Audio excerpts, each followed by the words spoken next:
Welcome to this edition of Swamp Stories. Today we are submitting for the STN podcast competition with the prompt, "What we get wrong about talking to strangers is more enjoyable than we think." I'm Max Columbus. And I'm Brooklyn Worthy. Let's get into it.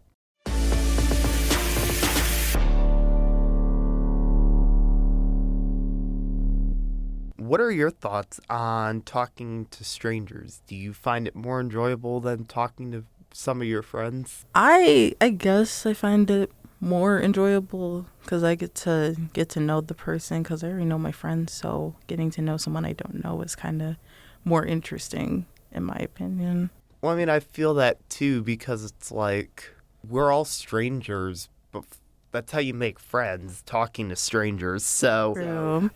I do understand that one, but I feel like when you're talking to someone that's a stranger and they don't really know you, if you're having a rough day, you can kind of say something, but it's not like they're going to exactly understand. Yeah, true.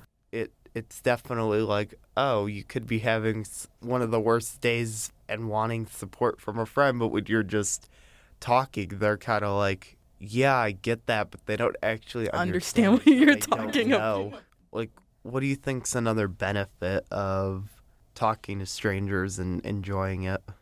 I mean, even though they don't know what you're really like going through or what you're telling them, you can still it's still someone you can vent to, I guess, even though they won't understand what you're talking about.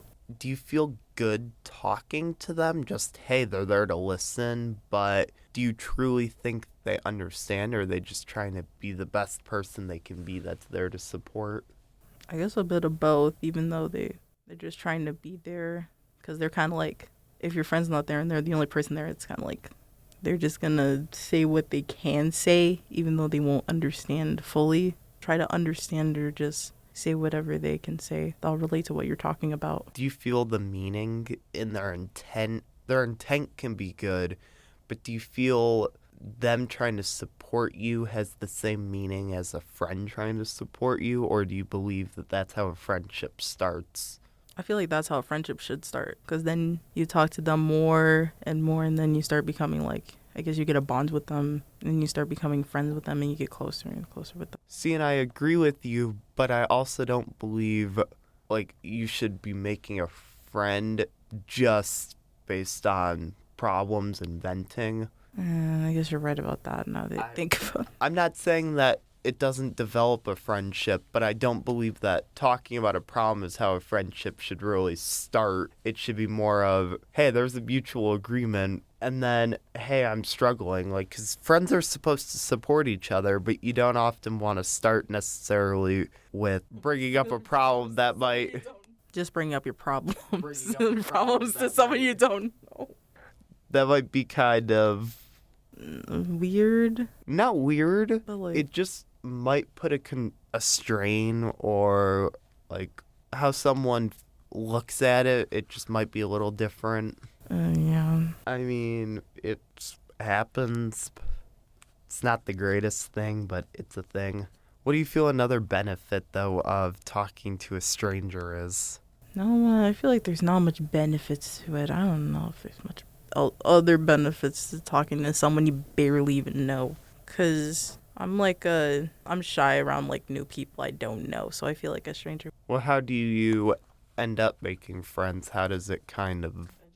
I just try to be my nice, kind self and just try to, try to get to know the person, what they like, their interests, and all that. Do you prefer, groups to be put together for you? Or would you rather pick a group and kind of make a friend that way? I would rather pick a group of people to get to, rather than it being, given to me. I mean, I feel like a bit of both, because either way, you're going to make a friend, even if you're given the group or if you pick it yourself. Yeah, I can definitely understand that one. I personally feel we're all strangers to each other until you become friends, but I definitely think you should try and find mutual ground and try and get to know someone before you become vulnerable, because then if you're too vulnerable to start, they'll not want to be your friend as much. Well, not necessarily that. You're opening yourself up to potential to get hurt by that person. Or they might do something horrible to you, and you're just like, I mean, I told you everything. I feel like it takes a trust to like be able to share that deep. Like you would hope that whatever you share would stay confidential to your friend and not really get shared.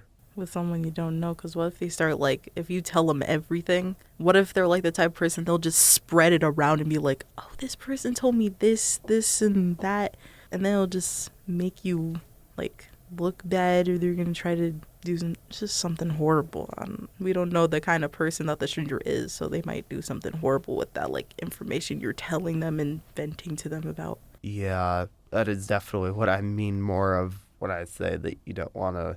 Thank you for joining us on this edition of Swamp Stories. Today we talked about the topic of talking to strangers is more enjoyable than we think. And we debated both sides of talking to a stranger, but also how they become a friend and the benefits, but also what our beliefs are. For Swamp Stories, I'm Max Columbus. And I'm Brooklyn Worthy. Thanks for joining us. We'll see you next time.